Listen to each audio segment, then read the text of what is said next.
Hi, everyone. Welcome back to the Dating After Divorce podcast. We are here with another Dating After Divorce story for you. I have my friend and coach colleague here on Zoom with me. Kelly Bonanno is going to tell you her Dating After Divorce story. Kelly is a wellness and life coach for divorced people. Welcome, Kelly, to the podcast. Hello. Thank you so much for having me. Absolutely. So could you please just introduce yourself to the listeners, tell them a little bit about yourself, what you do as a wellness coach and what you do as a life coach? Absolutely. So yes, I'm a wellness and life coach. And my specialty is helping people going through divorce or just on the other side, move through the process with confidence and grace and become the best versions of themselves inside and out. And just make their next chapter their best chapter, create the life they want, become the person they want to become and create the life they want. My favorite thing is to hear people say, I'm happier than I've ever been. And then I also do corporate wellness, which I love. I love teaching workshops. I have workshops on all different topics of wellness and wellness programs for businesses. That's a fun thing for me too. Amazing. Amazing. Yeah. And I love what you said about getting to the place where you see the divorce as a gift. I have experienced that. And I think that surprises people, when you get to that point, but I'm just like, yes, like I have no regrets. Like, I'm just like happy. And then you start to see the gifts in the whole journey, even in the painful parts. Exactly. Yeah. You really do. And it's hard to see the forest through the trees, but it's like you will see it, you will get there. So it's hard to believe, but and then it's like once you're there, you're oh, okay, yes. Yeah. So how long were you married in your earlier relationship?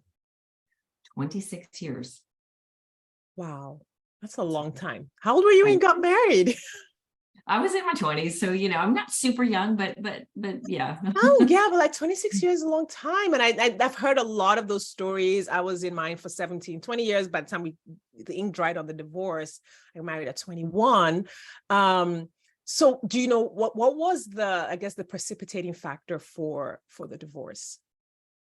It was a long time coming. It's never really one thing, and I don't think it happens overnight for sure. I'm sure, it's like you think about it and then you don't think about it, and it just, so it was kind of, it started with, and it takes two to tango. I think it was just kind of both of us. The main thing was I just was so like I was just like overwhelmed with kids.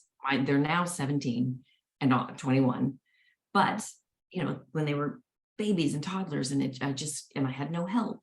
And I went from this great career that I loved in network television, and that was my identity, my life, and that was my goal. And then it was pretty demanding, and my commute was long. So even though I really didn't want to leave my career, if I was going to have a child, I would have never seen him. So I left, and then my identity was just with a newborn, and I didn't know any other, like none of my friends, either they had kids or they didn't have any kids yet. And I just felt kind of alone, and I had postpartum anxiety.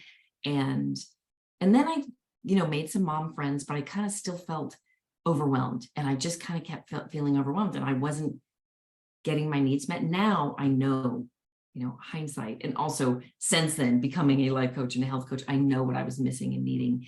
And the me today would have done things differently, but I didn't know better. And so I didn't take care of my needs, my psyche, I didn't ask for help, and that's on me.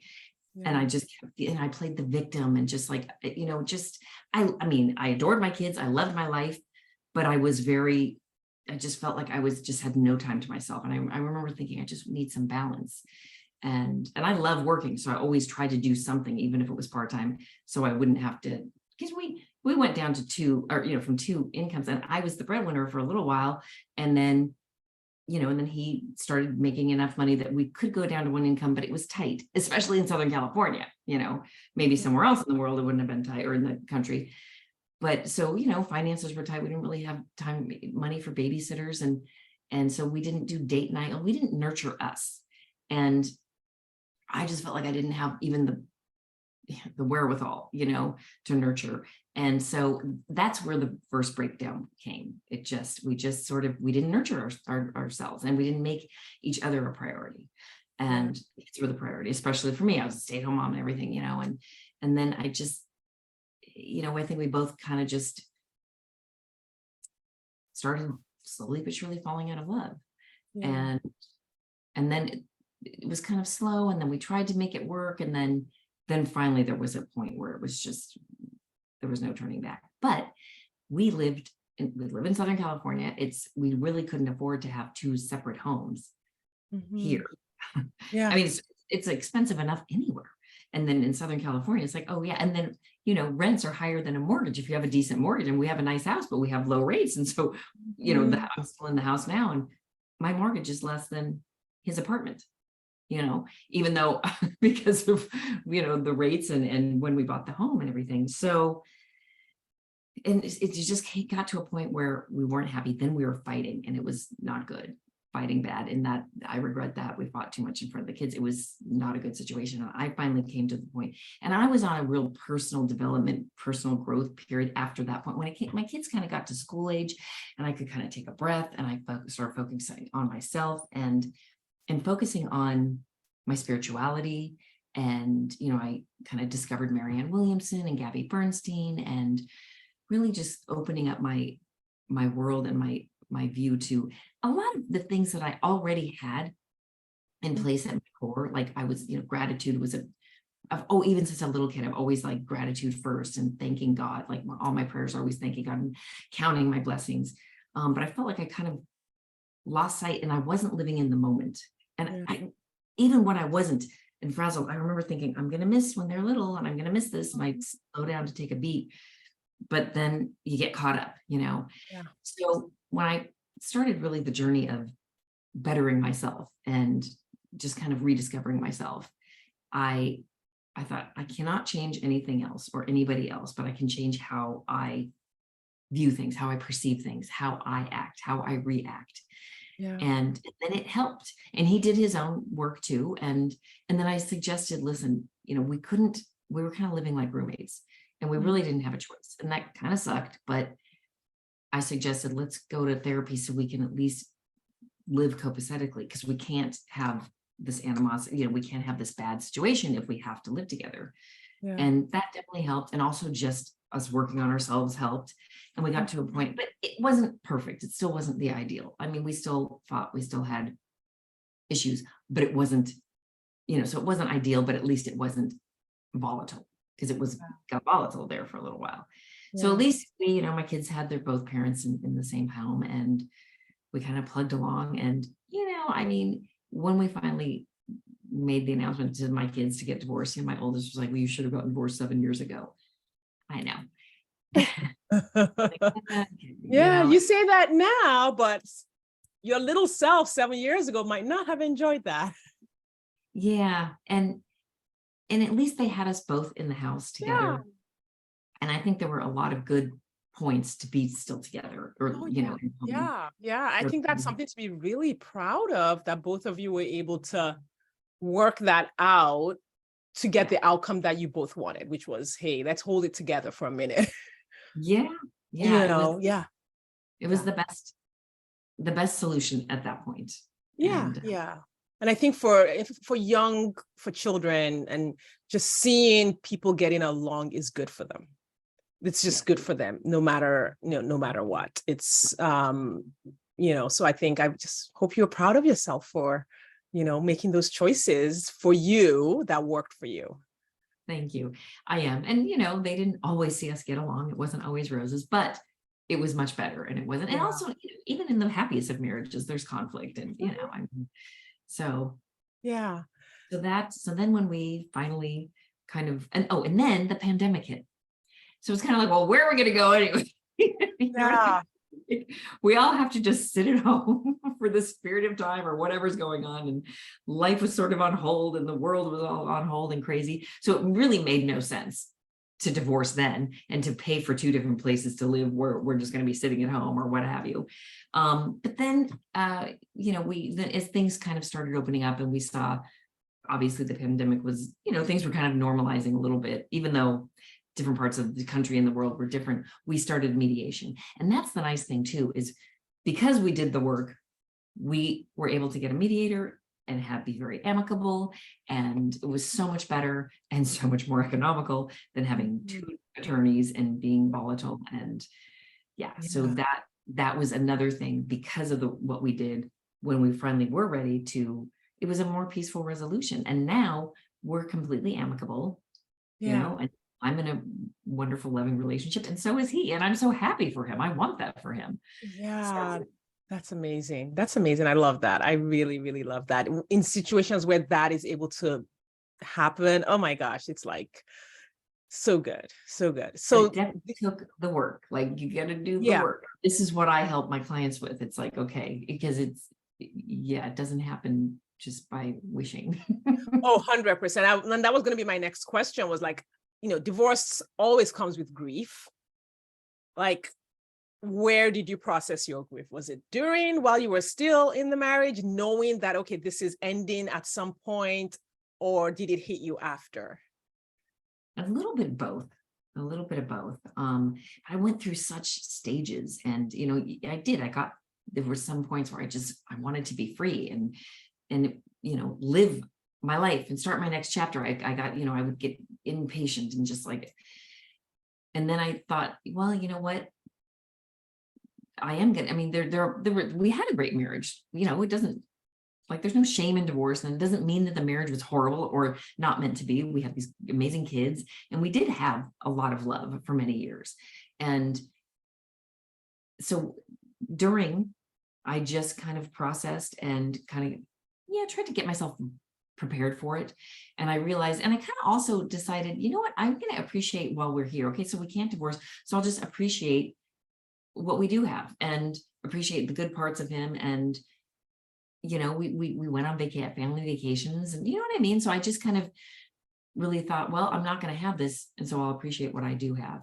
And then when he, he moved out, it was jarring, even though I wanted, there were some parts, in the journey where I was just like, oh my God, I just want to leave, but even so, it was weird. And it was, so even if you want the divorce and you are prepared for it, it's still such a transition. And it is, it's such an identity shift. And also it's just kind of an emptiness. Like, all of a sudden we were living in, like I said, we were living like roommates. So we were living in two different rooms. So it wasn't, but he was here. And while we didn't always get along really well, he still was my person, my main person in my life. And sometimes we did get along really well. And he's funny, and he's got a lot of great attributes. I would never, and he's very smart. And it's just all of a sudden the emptiness. And I would look at like his room, and it would be dark, and it just was weird. And that was really surprising. And I thought it just was such a shift. And then when he started dating before I did, and that was weird. It's like, it's not that I wanted him back or I was jealous or anything, but it was just like, he was been my husband for all these years, and now you know what I'm saying? Just all these weird things. And so things you just don't even realize you're going to feel. That's really what it is. I think it's the transitions. I think we just don't realize just how much a part of ourselves people are, or our routine, or just things that they took care of that you didn't think about while they were there, or just even, I think, and I remember when I was in single, thinking about my safety, even though my ex was really not someone I wanted anywhere near me at all, for varying reasons. When there's a man in the environment, your sense of safety is just a little bit better, because you're less likely to have someone want to come and mess with you in that situation. I remember, just being a little more guarded in general about my safety. Oh my gosh, that's such a good point. Me too. Like, there was a little, just kind of a sense of security knowing he was in the house. It's so true. Yeah. That is a good point. Yeah. Things we don't think about. Yeah, exactly. And just, it was like this void. And also it was like, all of a sudden things were different. He was in my life, in my home. I could talk to him anytime, whatever. And then it was like, no. Yeah. And even though we were all amicable, we did the mediator, everything good, he was mean. he like all of a sudden was mean to me for like the first month or two. And I know that was just his way of processing, and who knows what he Yeah. was going through, even though, and like he was dating a few people, didn't even work out. And then, and he just was, I mean, and he said some mean things, and I was just like, wait a minute, we were peaceful. But it's like everybody has their processes in different ways. And it was, Yeah. it was, and it was all these emotions and up and down, and just, and I remember I was having a tough time, and I met with some girlfriends. We went out, and I was telling them it was, and they were like surprised because they knew how much I wanted it. So they were like, I thought you were fine. And it's like, it's all these surprising things. It's divorces like this. Yeah, it's still, I mean, it still feels like the loss of a limb or a death in the family, even when it's amicable, much less when there are all these other losses or pain that go along with it. Right. Exactly. It's Yeah. so true. So true. And now I'm in retrospect, and I let myself feel it. I mean, I let myself go to the dark places and feel and be weirded out by him dating, and weirded out, and just like, and miss what we had, even though in no way did I want it back. And I knew that my next chapter was going to be amazing. I knew it. Yeah. I just held that belief. But I was like, and I realized too, that if I didn't feel all the feelings, and repress them, then they're going to come back to bite me some way. And this is what I really try to tell my clients and people is, you got to process, you got to feel them. The only way out is through. I know people, we're going to hear that a lot, but it's the truth. Yeah. And if you don't process and feel and go through it, then it's going to come out somehow, somewhere down in your next relationship, in your somewhere down, or it can manifest in your body as pain, as illness. And and you don't want to repeat patterns, and you want to heal, so you're not repeating the same thing in the next relationship. 100%, because those emotions are there, and when they get triggered, you just repeat what you know how to do that you've always done. Exactly. And so I really held the mirror up to myself also. I did a harsh, like, because also, you have to take responsibility for it takes two to tango. And so I took responsibility, like, okay, what did I do? What can I learn from what I did wrong in the relationship, or that contributed to the demise? And even if all you did was marry that person, you got to look at that. Why did I marry this person? Which was a lot of my work was, wait a second, no one dragged me to the altar here. I made this choice. What was going on in my brain? What was going on in my body? What was the emotional blueprint that I had? What was the imago image that I had for a partner? I came to the relationship with that. And so really, breaking that down and seeing it and taking responsibility for it, even though, I mean, I didn't sign up for that image or that blueprint consciously, it was still mine, and owning that and saying, okay, I see why I got into this relationship. And I see why I stayed in so long. I see why I enabled this behavior. And when you see it, you can't unsee it, which means you're less likely to repeat it. Yes, absolutely. That's the nice thing. It might be hard to face, but that's what helps you grow and get to the point where you're less likely to repeat it. And the other thing is, and I know that, in some circumstances, I mean, we were, neither one of us, there was no infidelity. There was nobody gambled all the money away, something. So I know in some circumstances, when you really are betrayed, it is hard to say, well, he did this, she did this. Yeah. But we all still have a role. We all still, and also when you take some responsibility, there's always something. Every relationship is a lesson, and different parts of that relationship is a lesson. And when you really hold the mirror up and learn, the other thing is, you don't want to play the victim, because if you're playing the victim, then you have no power over yourself, over your life, over your future. And yes, bad things, people do bad things, and you can be the victim, so to speak, but don't play the victim. And that's what helps you grow and move on. And the other thing is forgiveness. I mean, if you don't forgive, the only person it hurts is you. Forgiveness is really for ourselves. Yeah. I have an interesting take on forgiveness, where I feel like it's a it's just an automatic thing that happens when you do what you said, which is you heal and you restore and you take your power back. It's almost like forgiveness just becomes this thing that like, it's like something just falls off of you. You know, it's like a dead limb falls off. You don't have to go hack it off, which I think some people try to do. I'm going to forgive. And you're like, No, it's more like exactly. It comes keep going through the naturally. journey, be willing. And as you grow and heal and shift back into thriving and loving, it's just almost like, oh, I don't, he doesn't need to pay me back, you know? Yeah. Right. Right. Amazing. What a journey. Thank you so much for sharing that. How did you feel what did you think about dating? Like coming, going through the divorce and then being like, okay, I'm going to be out, quote unquote, on the market. I hate those words, but captures what I'm trying to say. We've all had that thought. Get myself out there. Yeah, putting ourselves out there. Like what were your initial thoughts about a new relationship? Well, I was excited for one because we had not had a romantic, loving relationship with each other in a very long time. So I was definitely ready for it. But along comes all the fears and, our stories and the what ifs and the things you hear, Yes. like that narrative that we talk about on the summit. Yeah. Hello, dating sucks. There's no good men out there. There's, you know what I mean? It's and to buy into that is really to the detriment.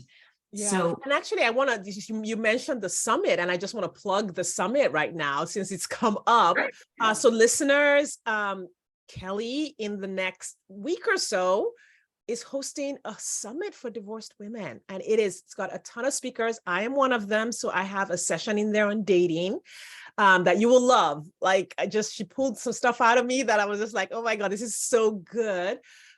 So the information for the summit is going to be in the show notes. You can go and sign up, and it is free, I believe. Yes, it is free. To participate in the summit and watch all of the speakers. And then there's a VIP option if you want to upgrade what you get out of the summit. But it is amazing. And I'm so excited. I know a lot of the divorce coaches who are going to be on here on the summit. So you guys, please click on that link in the show notes, sign up, and make sure you check it out. All right, back to our programming. Yeah, I'm so excited for it. It's going to be amazing. So Loving Life After Divorce is the name of it. So yeah, but yeah, we'll have all the links there. Okay, so I thought, well, I took that time. I thought, well, I can't divorce. We can't even separate physically. We were kind of like separated but living together.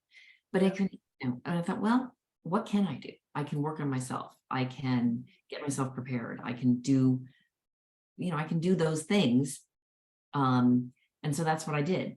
And, our kids, like I said, they're 17 and 21 now. So they were not little, but they were young. And so, we tried to keep a cohesive, as copacetic as we could, and give them a good home and at least be there for them. But, it was a little tricky because I thought, we're separated but living together, but yet we didn't tell, our kids were too young to understand that. So they knew we weren't happily married. I mean, that's why it was no surprise to them when we finally did divorce, Yeah.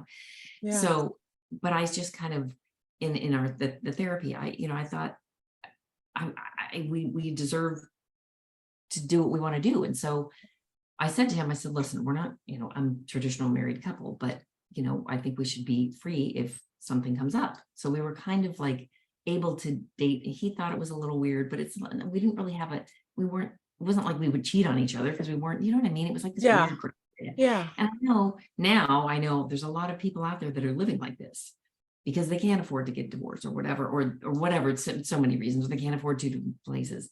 So luckily I wasn't completely fresh off the, because there were men I'd get attention from, and so but nothing could be serious or real because I wasn't, right. You know what I mean? I wasn't, yes. The clean. Well, you had gone, so it sounds like you'd gone on some dates, had some conversations. So you'd worked out a little of the, yes, the awkwardness and it wasn't totally rusty. You know what I mean? Yeah. And so there was, so there was some of that. So I was glad about that because I wasn't totally rusty. And then I thought as we got closer and we were, like I knew it was going to be coming down the pike, something hit me. And I thought, it's fearful. Like, let's, call a spade a spade. Dating is, no matter what age you are, no matter what stage you are, no matter whether you're single, married, divorced, coming off of a marriage or divorce or never been married, it's scary. It's scary to put your heart out there. So, but I thought, you know what, whatever I think about it is what I'm going to get back from it. And so if I think, well, there's no good men out there, they're all players, or there's, all the good ones are taken, or, oh my gosh, dating at my age, please. I mean, if I think all those negative things, that's what I'm going to get. So I thought, you know what? And just something came to me, and I thought it was almost like a premonition and intuition. It was almost like a spiritual thing. I thought, there's a guy out there who, and I just almost kind of just fantasize about the guy I want and how I want to be treated. I want to be cherished, and I want to be, I want to have that great loving feeling and have good communication. And, nothing's going to be perfect, but at least feel really loved and feel, cherished and have a great, sexual chemistry and all those good things, and have someone who got his act together and who's just a good guy and have fun with. And you know what? He's out there waiting for me, and he's wondering where I am. He is out there wondering where I am. I love it. Yeah. And that is what I kept with me. That's just what I that was my narrative. I thought, you know what, he's wondering where I am. And then when we finally, he moved out and we were, free to do it, then then I wasn't really ready. Then I kind of took a break, and I was like, I got to process. But I had already processed so much that it didn't take that long, and I thought, and then I went on a vacation, and I just kind of cleared things, and I'm like, okay, ready to start my nice new chapter. And I thought, I'm going to try these apps. And I did. And I decided also, I'm going to have fun with it. That wonderful guy is out there wondering where I am, but I don't know when I'm going to meet him, and I'm not going to put any pressure on it. And I'm not going to be like, is with each guy, is he the one? Is he the one? No, just let's have fun, and let's date, and let's just meet fun people. And whether we're attracted to each other or not, maybe I'll make a friend or something, or I don't know, I just, that is the attitude I put out there, because if I have fun if I believe I'm going to have fun with it, then I will. And also, when you don't, what you resist persists. And so if I put too much pressure on it, then it would be, so I just thought, I'll have some fun. And I didn't go on that many, I wasn't on the apps for that long. And then how long were you on? Like a few months, not even a few months, because I kind of was on and off, because I paused at some point because I kind of wanted to take a break. And then, also there was some organic dating, sort of, you know what I mean? So, and then the apps, I remember one of my friends who was single, she kind of showed me the ropes and gave me some pointers. And so I went on some dates, and there was I just was having fun with it. Not a lot of guys that I really wanted a second date with, but nice people, what have you. And I was on Bumble and Hinge. And then I was at a party, and my friend's brother, who was recently separated, he was on the Facebook dating app. So he's telling me about it, and he was dating somebody that he liked, and he's showing me the app. And I'm like, oh, okay. And so I download it, and then I went on vacation. And Bumble, some of the apps, they take you to your location. The Facebook one didn't. So the guys I was matching with there, they were just back in the LA area, Thousand Oaks area. But the Bumble dating app, I went on one date when I was on vacation. What the heck, And then when I came back, I thought, okay, I'm gonna really check out this Facebook dating app. And I would just go through the guys that liked me, because that's the nice thing about the Facebook dating. Of course, it's a numbers game though. You're just so it's like a full-time job. Swipe, and then oh, he looks nice. And nice pictures, nice profile, good vibe. We had things in common. And so I messaged, he liked this. It's kind of the way it works on Facebook dating app is you can like someone. So he liked me, and then that put him on my queue. And then I, responded to him. And I liked that he cut to the chase, because the thing that I really don't like out there in the app dating world is this endless texting. And I hear it from men and women. Some of my clients that are men and women, they get these, no one wants to come. Yeah. So I got a fair amount of that where it was like back and forth. I'm like, okay, let's just like a little bit is okay, but then we got to get on the phone, see if we even want to go out with each other, and then you got to meet because who Yeah. wants to waste time? And also make sure you're a real person. Yes. Yeah. 100%. 100%. So I liked that he just said, "Hey, do you want me to just call you sometime?" So he did, and then we talked, and then we were kind of trying to set up a date that weekend, and it wasn't really matching up. And I said, let me look at my calendar, and I'll let you know. But then, like 2 days later, he texted me with a, and I like that he took initiative. He's like, "Oh, do you want to meet at 6 o'clock at this really great restaurant in Malibu?" Um, I thought, "Oh, that's fun on the beach in Malibu." And I'm like, "Okay, that sounds like a fun date." And he was cute, so we went, and yeah, we hit it off. I was like, "Okay, I do want to go out with him again." And so then we went out again, and we just, yeah, it was like I love it. just hit it off. And one day it led to the next, and then we just fell in love. And it was like he was that guy. He was out there wondering where I was, because he said he'd almost given up because he just wasn't Mm. getting the one, something Yeah. wouldn't match. Yeah, and I think that's something I remind women of is like men are human too. The good guys are just humans, and they're looking for a specific kind of woman also, Mhm. right? Like every relationship we see that is working is made up of multiple people who want to be in committed relationships, Yeah, right? And so there are more of those people out there. There it's just true. are. There are more of those people out there of every gender. So it's like really just questioning our own brains when it says there's no good men. Like they're all wanting one thing. Well, Yeah, yeah, some of them, yes, but not yeah, all of them. It's never all of them.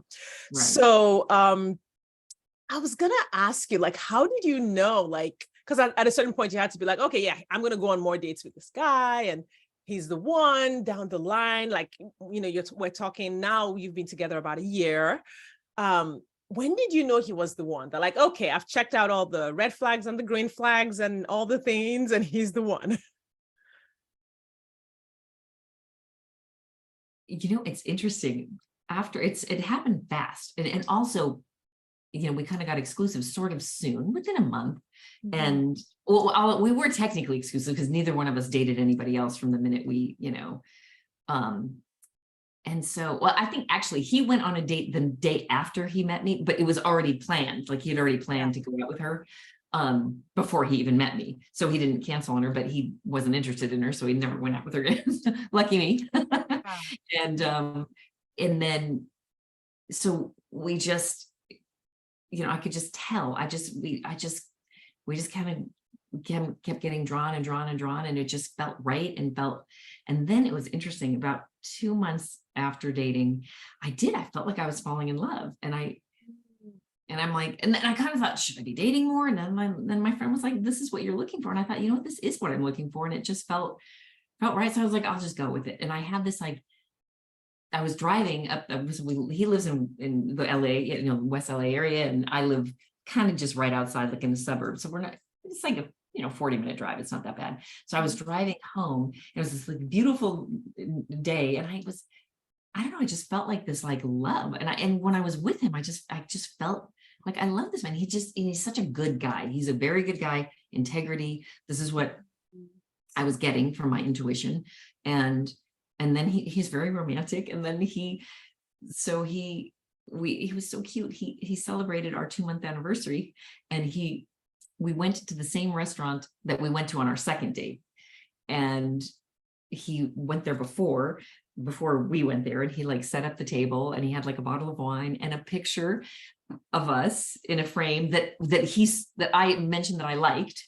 And when we were shopping one day, so he bought that frame, put a picture of us in it, and like flowers. And I had no idea. So we're going, he's like, "Oh yeah, let's go back to, and I was like, okay. So we go back, and I'm looking over at the table, and I just couldn't even believe it. Was so romantic. And that was Yeah. the first time he told me he loved me. So it was like, he did this whole thing, which was Yeah. really, I know it That was was that very was 2 months. That was your 2-month anniversary. 2 months, which is, I know it, that Yeah. feels early, but and I'm like, yeah. It And then feels about right, because realistic, because it's like, you don't really know someone in that time, but I felt love, and he felt love for me, and we just clicked, and then it kept going and growing. And look, it wasn't all perfect. We had to, and we've had our glitches and our things, but we work it out. And yeah. I love that. That's so romantic. And actually what I was going to point out was actually that's a little more healthy, because for a lot of relationships that are love bombing, what happened on that date 2 months in is happening like the first 2 weeks. Yeah. Yeah. That's like, oh my gosh, that's a lot. That's a That would lot. have been like, no way. Yeah. And not Yeah. really, yes, no, he didn't do that thinking this. Yeah. We just kind of in a healthy way. And also the thing is, this is for women out there. Good men do not want game players. Like if a woman played a game, she would not get attention from him. 100%. Yeah. The same way we don't like men who play games. No, not. The good guys don't like it either. Yeah. We're not in high school. Yeah, 100%. I wanted to delve just a little bit deeper into the feelings part of it, because, and this is something my clients often ask me, like when they're going on, these dates and they're like seeing 2 or 3 people and kind of like weeding people out. And sometimes they catch feelings along the way, but then it turns out that feeling was a crush, an infatuation. And then like when we get to the end of the process and they actually meet their person, they're like, oh, now I understand what you were saying about how it feels when it's your person and it's love versus infatuation or lust or crushing or just my brain high on dopamine, with this other person. So did you have like different situations where, and maybe not even just with your boyfriend, but like maybe with other people where this was clearly a crush, and how did that feel versus your person? And of course there are romantic feelings, but then there's also like this groundedness and calmness and peace. Like just in your own words, what's the difference? Yeah, I think the difference is, like you said, that you feel like a sense of safety. You feel safe with this person. You feel you trust them, and you do. Yeah, you're attracted, of course, because that's part of it. But you also feel, and you just care about that person. Like you really care and you want the best for them. And for me, I'm pretty spiritual. I pray. So it's like, I find, you're praying for that person and you want the best for that person. Yeah. And it's not just, and then just being realistic. I mean, it did occur to me like, okay, we don't know for sure if this is infatuation until we get further in. I mean, it feels like love. It really, and it felt like love on both our parts. And, but then as it grew, and then the love just kept growing. Yeah. And then when it's just an infatuation, it's kind of fleeting. And also you don't feel grounded. You don't feel like settled. You don't feel the trust, but you do feel maybe the butterflies or you want to jump them or something. Yeah. And sometimes the crush can lead to love, like at the beginning. Absolutely. Yeah, but I think knowing the difference can help you make decisions. Well, okay, I'm in this infatuation stage. I need to keep bringing in the calm and the logic and the and that's how I think it was for us. We were like crushing and infatuated. It felt like, and it felt like that from him. Like, and I like that. I like that somebody was like, crushing on me like that and just all excited about me. And it was cool. And then, so I just and I also just thought, I'm not going to read too much into it. I'm just going to go with it. Just go with it. And then see where it goes. And if it doesn't grow, then it wasn't meant to grow. And if it does, here we are. Yeah. Well, congratulations. What an amazing story. So my last question is just what's your advice for, because this whole divorce thing is a journey and everyone's in like all these different stages. So now you're at the I'm in love, got my partner stage. Yay, it's an amazing stage. So like for the women who are still coming up, like what's your advice for them about relationships and dating and finding their partner? My first advice is, like I said earlier, go into it with an open mind and just fun, that you're just going to have fun. Just have fun with it and don't place you can have your goals and your values and your ideals, but don't place any restrictions. Yeah. Just have fun, get out there, meet. And also it is a bit of a numbers game. I mean, it let's be honest, it is. It's going to be more than one person that you're going to go on a first date with. So we don't know what the max is, but it's got to be between 1 and 100, somewhere there. Yeah, yeah. So be open and just, and know that, and also look at each date as is just maybe a learning experience, what you're kind of looking for and not looking for, and being open to different types of people, Mhm. because you never know. And you have to have some kind of spark when you're on, if you're doing it on the apps, at least you've got to have some kind of, something has to make you want to go out with the person, Yeah. and being open to different, just different types of people, because you just kind of never know, and but without, your values and what you're looking for, and things, also looking for being realistic about things that your basic ethics and Mm. values in life. I think those have to line up. Like, don't try to force a square into a hole, I mean, and so if a guy has really some values that just don't align with yours, but you like him in other ways, like, be realistic, because that's where I think we can fall into the infatuation thing. Like, oh, I can change him, or, oh, it'll be fine. And then you get yourself in a relationship that's really not with the right person. Yeah, amazing, amazing. I love it. Thank you so much for that. Thank you so much for that. Like, I love how practical and, in the end, when we look back, it's like, oh, it was really an ordinary journey. But meeting people finding love, people finding each other is an everyday occurrence. Like, humanity's been doing it for. That's the other thing, is be open to opportunities and get out in the world. The apps are great, but that's what I said. And I wanted to make, like, on Bumble, I made some girlfriends, Mhm. new girlfriends. That helps Yeah. too. And just broaden your horizons, get out there in the world, and focus on living, not finding the one. Like, if you're out there living and doing, like, maybe a new hobby, a new meetup or something, and then you just never know who's going to get into your life. And that really helps too. And also, like I said, I'm going to go back to what I said before, the belief. Like, I just had this belief. I didn't have I try not to have the belief that no good guys are out there, that there are wonderful guys out there, and the one that I am going to end up with is looking for me and waiting for me. Yes. Just keep that belief. Yeah. And sometimes, it takes some help to get there, Yeah. with just a little by that belief, but Yeah. Amazing. Thank you, Kelly. Thank you so, so much thank you so for much for coming having on. me. Yeah, absolutely. So this circling back to your work, would you tell the listeners a little bit about the summit that's coming up, the work that you do, what you're putting together, and how they can participate? Sure. So the summit is Loving Life After Divorce, and it is for anyone who's going through divorce, or just on the other side, or even thinking about it. Because let's face it, we think about divorce for I mean, in some cases for a long time before it happens. So this is good for that too.